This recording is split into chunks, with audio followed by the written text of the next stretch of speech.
Lindsay Utz and Michelle Walshe, welcome to Top Docs. Thank you for having us. Thank you. Well, it's great to talk to you about Prime Minister.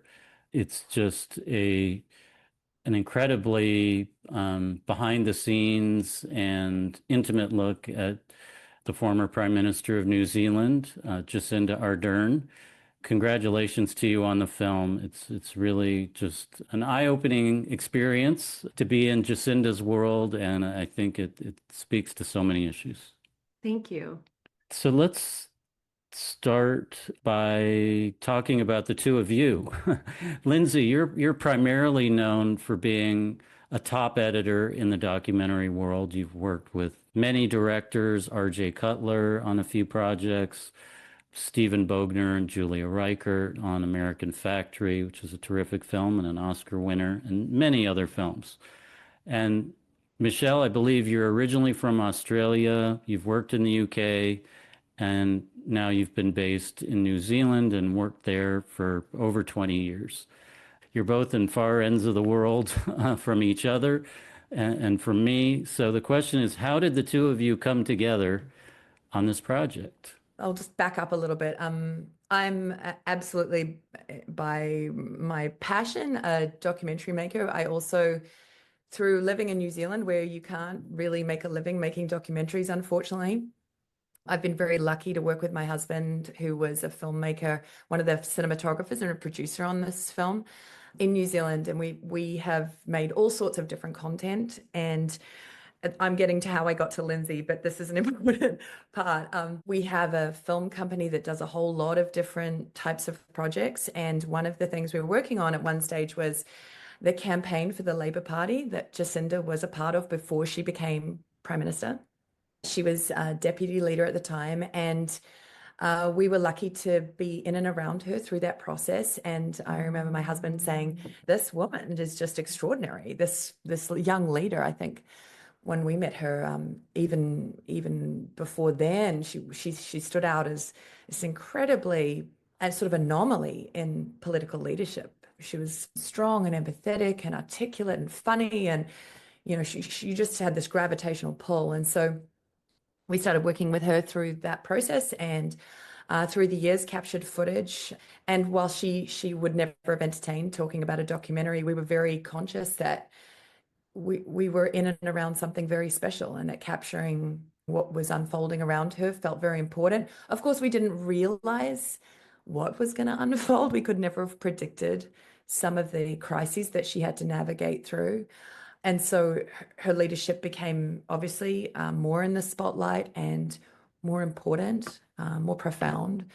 I personally was learning in my own leadership roles, running different businesses, and as a director, I was learning a lot from her about being unapologetically feminine or female in her approach to leadership, which felt so starkly different to anything I'd ever considered before. I mean, even when I first started directing when I was 25, I remember I walked onto a television set and I was thinking, you couldn't Google like how to direct. I'd been a researcher at the time, and I hadn't been around a lot of directors, and I got in this very strange situation where I got given a job on a TV show, a home makeover TV show. And I remember thinking, what do directors do? And the only references I had were men. There was no same when I started running a film company, an ad agency, my references to leadership were men. And so when she came out and was so unapologetically female, it was just mind blowing. It was like, oh, you can just be yourself. I know that sounds silly, but you have to see to be, I suppose. And I was trying to be probably more masculine. That takes us forward to when she finishes her time in office, and we approached her and said, I think this is, you have this extraordinary footage that we have. Your husband, Clark, who we knew and had spoken to a lot, has been capturing this, treasure trove of home footage, and we could do a documentary. And she agreed to that. And the first thing we wanted to do then is like, well, let's make, I think this story resonates beyond New Zealand and beyond politics. And we went to the States, and we were very lucky to have Madison Wells come on as financiers, and they connected us to Lindsay, which was really exciting for us to have somebody who had a relationship with Jacinda in a different way that could bring that American perspective. For you, Lindsay, when you were approached about this project, what was your familiarity with Jacinda at this point, and how did you respond to that idea? Well, I was very familiar with her. I had admired her from afar for many years. I think I first took note when she passed the gun legislation, because, of course, I'm a mother with two young girls, and it's a fear that I live with every day of my life. The situation in the United States with guns is pretty bleak. So the fact that she was able to pass that so quickly and with such confidence and humanity, I think obviously just stopped me in my tracks. I couldn't believe it. And I wondered, who is this woman? And so that's how I think I first learned of her. And then, of course, during the pandemic, the cable news channels were airing her briefings quite often. And we would have the TV on. And I was desperate for a kind of science-based approach to the pandemic, and it was not something that we had here in the States. And so I found myself tuning into what she had to say across the ocean. So I very much admired her deeply. And when she resigned, I felt it in my body and, was in denial that she was leaving office because there was nobody like her. And so then when I got a phone call, as you can imagine, that there was footage from behind the scenes of her administration, my head exploded. I mean, I was beyond excited to see some of the material. And I started as a director and a producer in my 20s, but then really started focusing on editing in my 30s. And that's what I did. And as an editor, before I took on any project, I would look at material, right? And see what was there. Could I shape it? Does it resonate with me? Because all those things matter if you're going to take on a project. And I recognized immediately the extraordinary access. I had recently made the transition from editing to directing. So I came on board as a co-director with Michelle, and that was a process. We had to get to know each other. There were a lot of meetings early on with the Kiwi team and with myself, and a lot of discussions about what could this be, what shape could we give it, how can we make it a global story so it resonates outside of New Zealand. And in order for us to, two countries and two teams to come together, there really had to be an alchemy there. And I would say that there was. We all really liked each other. I think Michelle and I, have very similar tastes, and that's important if you're going to co-direct with somebody. So there was just a feeling that we should all join forces and do this. And so that's what we did. What were the challenges and I guess really the opportunities of having, one director who's based in the US and comes to the project through that lens, and the other who's based in New Zealand, which is where the events that we're seeing unfold? How did you kind of grapple with making sure that kind of both a worldwide audience could relate to this while also really making sure that the film did justice to its New Zealand audience as well? The first cut of the film that we had was 17 hours long. So sort of the first thing we had to do was really take a look at the material Clark had shot and the material that Michelle and her team had gotten over the years. Extraordinary footage. That was kind of the first step, was to look at that cut together. And Michelle and I, it sounds like a lot, but it's really the only way to do this, right? Because you're starting with hundreds and hundreds of hours of footage. And so you have to get it down to a manageable size to even begin to have a conversation about how this is going to become a film. And once we did that, Michelle and I talked about, do we have a master interview? Do we want Jacinda's voice woven throughout the film? And because she was in the United States at that point, after her resignation, they moved here, and she has had a few fellowships at Harvard. So she's been based there. We realized, well, why don't we go and sit down and talk to her? We also had these audio diaries that were recorded while she was in office, 40 hours of classified audio diaries that we were able to get access to. And we used those as a kind of launching off point. We knew what kind of the big beats of the film were going to be, the big challenges that she went through. And we used that, as you see in the movie, in the interviews, having her reflect on listening to her voice, 2, 3, 4 years prior.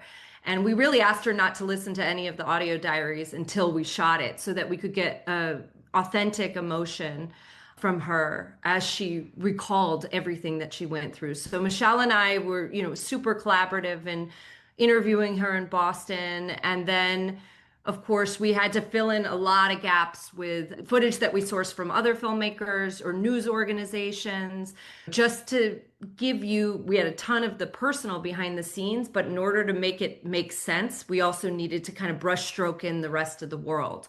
So, it became a big kind of post project. The edit took about a year, but it was very collaborative, back and forth. Michelle would look at things, I would look at cuts, we would discuss. And, I'd love to call out our two incredible editors who are tremendous documentary editors, Grace Sara and Anat Sidi, who came on board, and they had quite a challenge with all of this footage, a challenge I'm pretty familiar with. And they did an extraordinary job of weaving all these elements together to create what I hope is a really dynamic portrait of a leader. Yeah, you were so right, Lindsay. The editors in a process like this, their voice becomes so important because there is so much footage. We can't all be familiar with 200 hours of footage. So both of them, Anat and Grace, were, really important collaborators. We had a female team actually across the board, with the exception of our producers and amazing cinematographers, but the editorial team were women. It was really fantastic to work in this group of women that we would all really lead for, like, what captures us emotionally? Where do we feel something? And that was unanimously generally agreed, regardless of where we came from. So even though you're right, we've obviously from different shores. I would come over it's at one point every 2 weeks I was over there, but for the most part, you're leaning on this incredible group of women to talk about how the film is resonating with them emotionally, first and foremost, and then how do we build context around it? And you do obviously need some explanation or expose of, like, the New Zealand political system, for example, but we tried not to sit in that for too long. Yeah. Because that's not where the story is, but you do need that for context. One of the things, and you kind of alluded to this, Michelle, earlier, is just how quickly Jacinda, rose up through the ranks, how young she was. She's named head of the Labour Party in New Zealand rather suddenly. And 7 weeks later, the election happens. It's a big upset. Labour eventually gets the majority, and she's prime minister. And this ties into where the political and the personal kind of connect, in that, Jacinda talks about the imposter syndrome. She says, my whole journey in politics has been a battle with two sides of myself, one that says you can't, and one that says, but you have to. She describes being just 14 when she first heard the term imposter syndrome, and she kind of identified with that term. I hadn't really heard her talk about this before watching your film, and so I wondered if that's something that she had discussed publicly much before leaving office, or when this term, the imposter syndrome, first was something that she started to talk about. I've definitely heard her speak about it lightly. I don't think it was something that there was a lot of focus on, but she has always talked about, you can be anxious and you can be sensitive and you can be empathetic and you can still be a leader. Those themes were very strong throughout. The fact that underneath that, she was unsure if she was the right person for the job felt very relatable, very open and candid, that she would talk to us about that in more depth. And we can all relate to that feeling of being put in a situation before you think you're ready. When she got in, Labour hadn't been in power for 9 years, and she was the deputy, but often people just are the deputy and they never go on to be the leader. So it was a huge surprise for her. And she, to her credit, leant in and unapologetically led as herself, because she didn't have another option. Like she says, she didn't have time to sculpt herself into something. But prior to that, she also, was leading with those traits. And that was incredibly refreshing, and still is. It's not something we see. We've somehow come to a place in society where we celebrate forceful leadership or at least reward it. And so for us, being able to bring a story like this that shows that a different type of leadership can be incredibly successful felt very important, and definitely one that would transcend politics and New Zealand. Well, and I think any woman understands that feeling too. Not that men don't have imposter syndrome, but it is a uniquely female experience, I think, in a lot of ways. You know, we have been programmed to tell ourselves certain narratives about you know, what constitutes a good leader.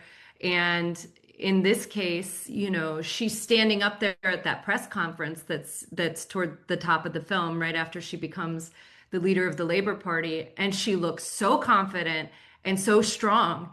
And from a storytelling perspective, to be able to crack that open and go behind the scenes and actually feel what she was feeling in that moment, which was the opposite of that, it's important, right? It's an experience that a lot of women have gone through, and it was specific. It was specific to that moment in time, and it also speaks, you know, to this kind of larger themes of, you know, what women are capable of doing, and the silly things that we tell ourselves we can't do.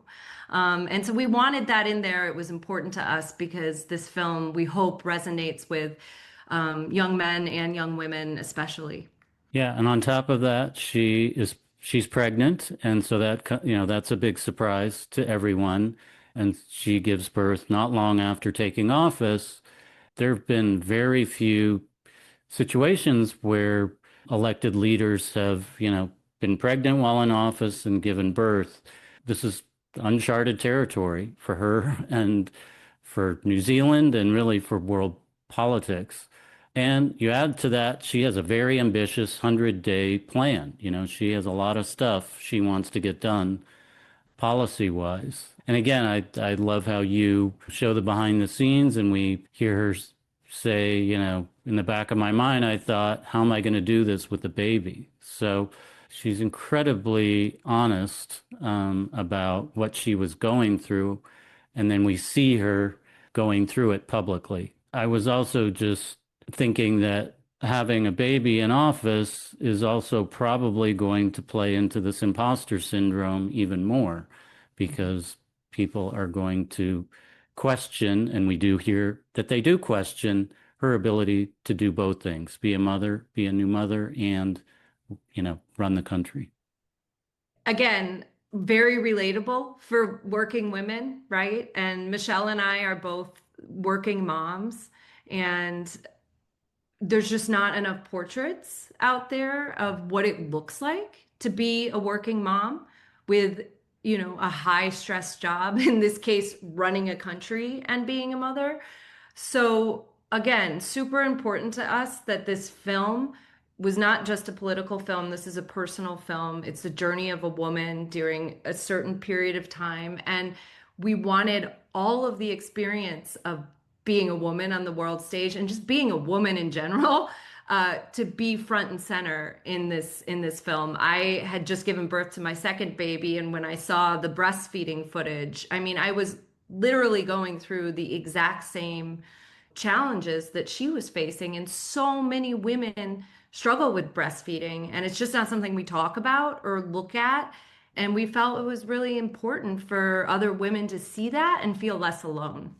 Yeah, I was going to bring that up here because my question about it is, to what extent are the issues that she's experiencing with breastfeeding, some are personal, and she's turning to a 369-page self-help book to help her, which is a hilarious scene, but some are societal, clearly, as well, right? To what extent do you think society was letting her down, or certainly not supporting her as a new mother, as someone who's breastfeeding her child?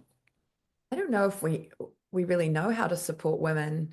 It's not been very long, really, that women have been in the workplace and tried to juggle and struggle having a baby. So when I step back and look at that, we're very new to trying to do these things collectively and together. And I think because we don't talk about it, there isn't the support there. You know, Lindsay and I can testify that. I remember going to a shoot and trying to stop feeding a baby and struggling with, you know, expressing in a bathroom on the plane, like, but we don't talk about these things. Women are doing them every day.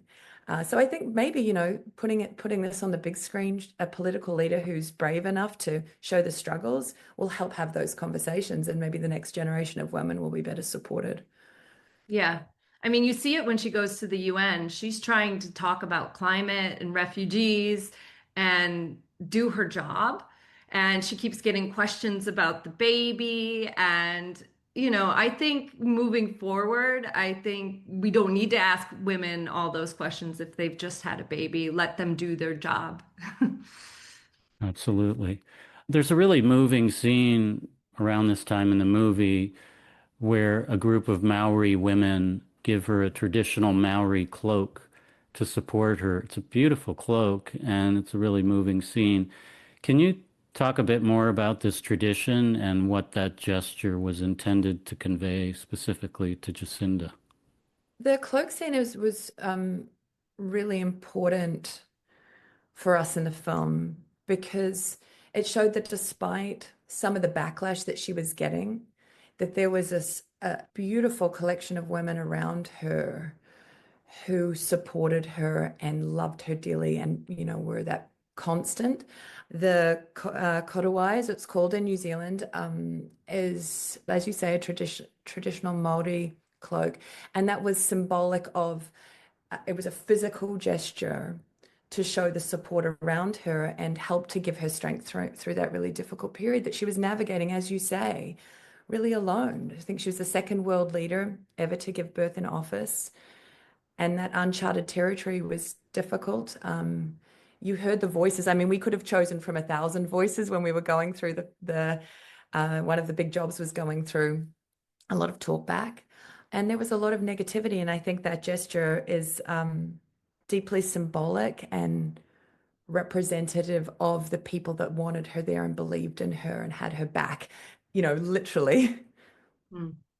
Yeah, you can see it on her face too. I mean, her emotion in that moment, her face says it all. Exactly. And then you see that she wears the cloak a number of other times throughout her career, which is great to see.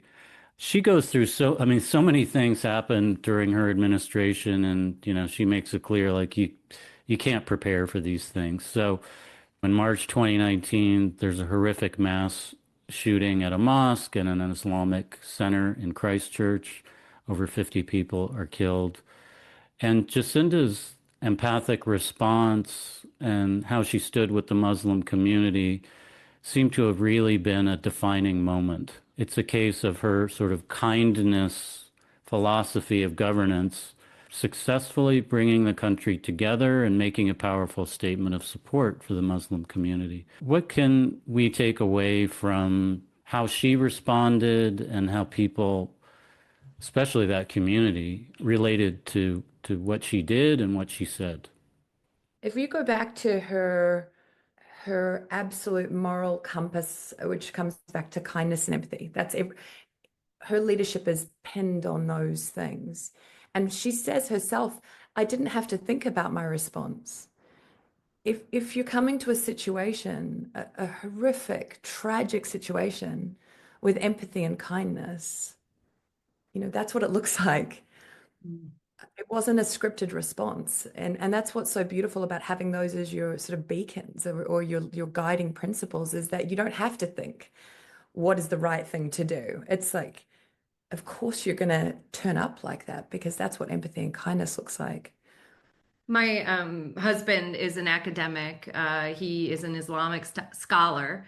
He can't watch the movie without crying through that entire section. His reaction was that it's one of the most moving displays of love and empathy that he's seen towards the Muslim, community. And I think what makes that section of the film hard, really kind of like sad and hard to watch is that the response to her response says so much about the Muslim community, right? The fact that it was even news that she responded with humanity and empathy in the face of that kind of violence, I think says more about where we're at right now in the world than about her, because she was, like Michelle said, she was just being herself. She was responding to the pain of this community. And, I think it's also notable that she never named the gunman ever. She never named him in a press conference. It was important for her that the emphasis stay on the community that was affected by this tragedy. And she channeled not only the sadness, but the rage of that community in that moment. And they felt seen and they felt loved. And it was an incredibly powerful moment. And you see it in the movie. She brought the entire country together. You see people of all different, skin color and age groups hugging each other on the streets, that she truly brought the entire country together. And that's what leadership looks like. Following on from Lindsay's point about bringing their community together, people who had never interacted with Muslim communities or gone to a mosque were turning up at mosques across the country with food and love and support. And that's what that kind of leadership can do. Rather than othering, it was saying, let's bring these people in there in pain. And it rippled across the whole country and everyone came together. It was the most beautiful thing. It's extraordinary. The other thing that happened is she, very soon after the attack, she brought legislation to Parliament banning military-style semi-automatic weapons, assault rifles, and high-capacity magazines. And this measure was approved overwhelmingly. And what struck me was, in some ways, a juxtaposition. Really, maybe it's more of a continuity, but it struck me as a juxtaposition between this approach of kindness and empathy and the forcefulness and toughness and sense of purpose and determination that she comes in with this legislation. She's like, you know what? I'm doing this. I don't even know if I have the support. I don't care. I'm doing it. And then she does it. And it's pretty historic to get something like that passed. We know this from our own experience in this country. So I'm just curious if, any response to this kind of 1-2 punch, if you will, the kindness and empathy on the one hand, and then this toughness that I don't think we'd seen before on the other. You're making a great point, which is, we hear kindness, empathy, and we think that those are weaknesses or liabilities, but actually they're assets, right? You can be kind and firm. You can be empathetic and have resolve. And I think that's what we saw with Jacinda, was that you could still be an incredibly strong and effective leader and be a human being as well. So I think that really gets to the heart of what we're trying to do with the movie. Yeah, that's such a good point, Lindsay. Power and kindness are not contradictory. You can be both things, and the fact they shouldn't be separated or mutually exclusive. You can be absolutely powerful and strong and productive, or be results orientated whilst doing that with those other those traits. And as Lindsay says, we've always seen them as weaknesses, and even the fact that we have to go, no, they can go together, just shows how far apart they are in leadership. We see this again with COVID, which was another, worldwide crisis, of course, but happened during pretty much the entirety of her tenure as PM. And she acts with empathy because she wants to save as many lives as possible. She wants to follow the science. She wants to learn as much as she can and apply a results-oriented approach to her policies. In the beginning, she's very successful politically with that. They crushed the virus in its first variant. She has huge support. The party wins a landslide re-election.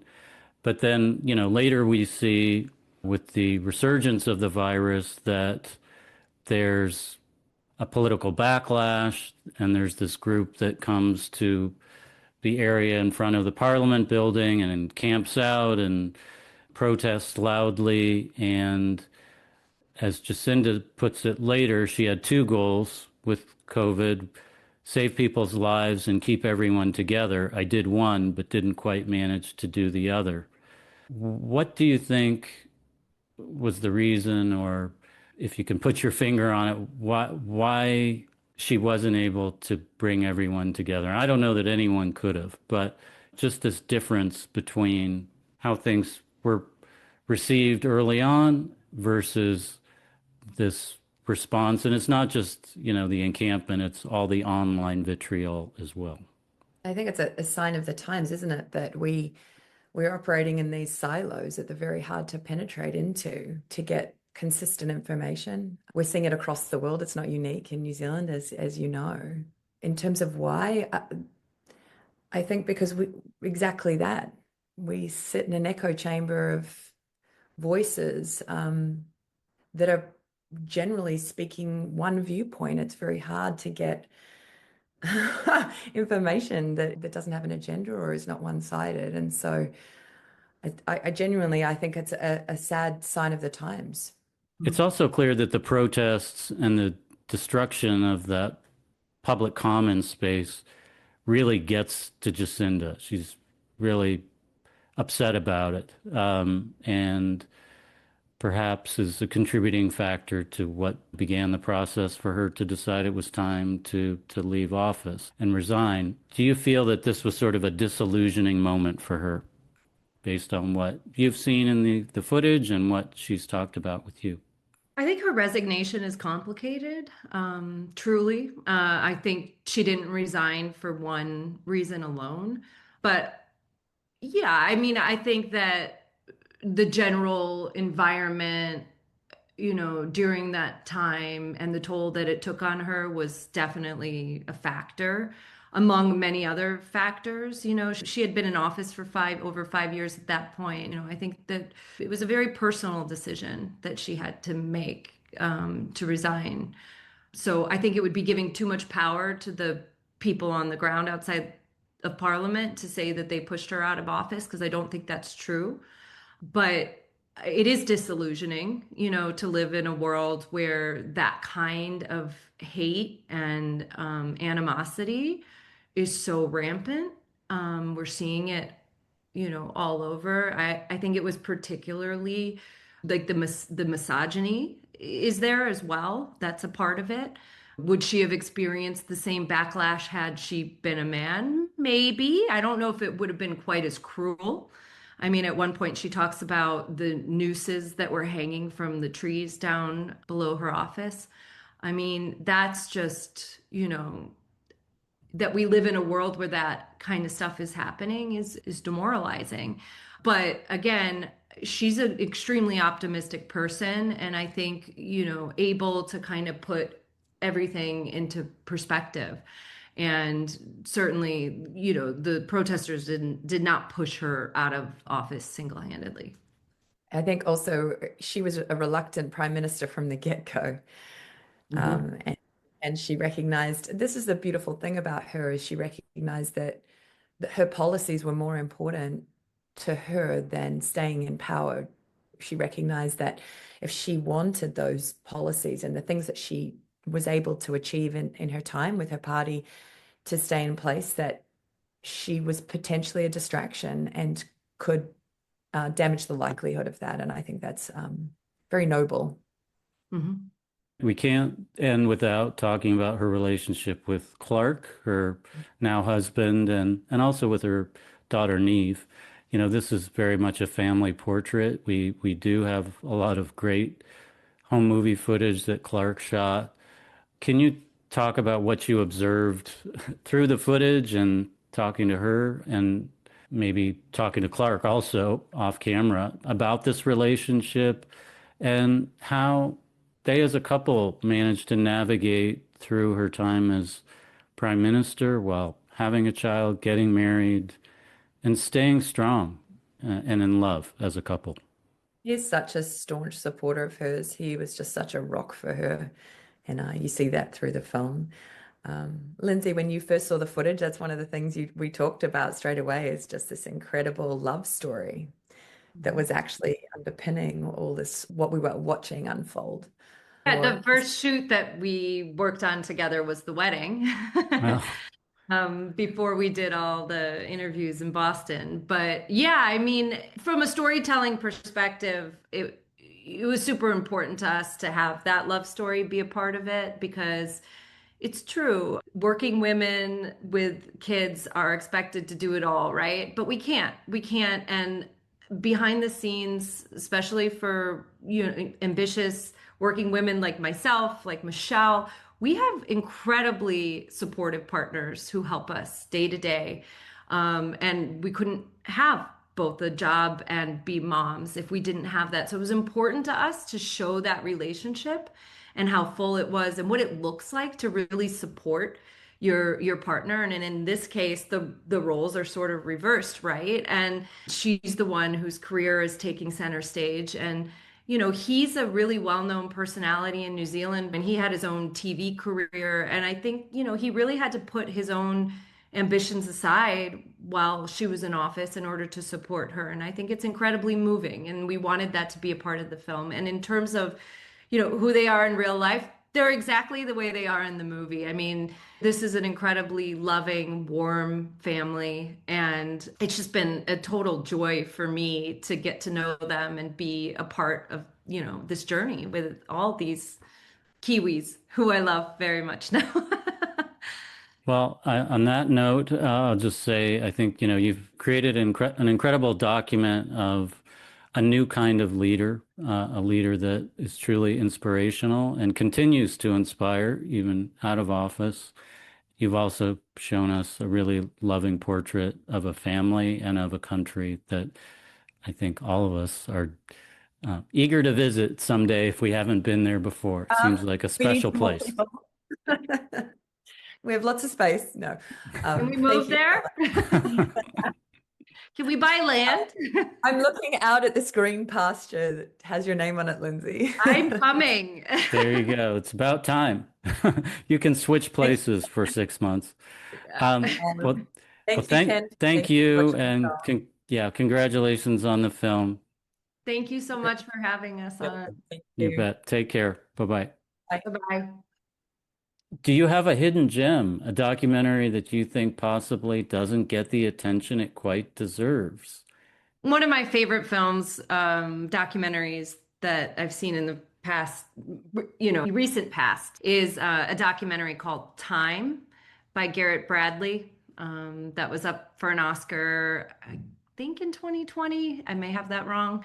And it's just a beautiful portrait of a family that also deals with this kind of larger issue of mass incarceration and people being incarcerated for a long time, but told through this family. And I just think the filmmaking is very beautiful. The storytelling is very beautiful. I know a lot of the people that worked on the film, and it's just I thought it was a magnificent, very moving documentary. So that's one of my favorites of recent memory. That's a great film. And Michelle, how about you? Do you have a hidden gem? I have a lot of films that I love that are follow docs. I'm a really big fan, and I'm going to go for the obvious. There's Icarus Navalny, The Jinx in some ways where it unfolded to be something different. I love films that have surprises and the filmmakers are in the midst of it whilst it's unfolding. So I don't have a standout, but I will watch any film that follows a subject and we get to be there and witness it. I think the thing for me that's so exciting about that is even if we know the outcome, we know that the subject doesn't know the outcome at the time, and watching them in real time, watching things unfold is just absolutely gripping for me.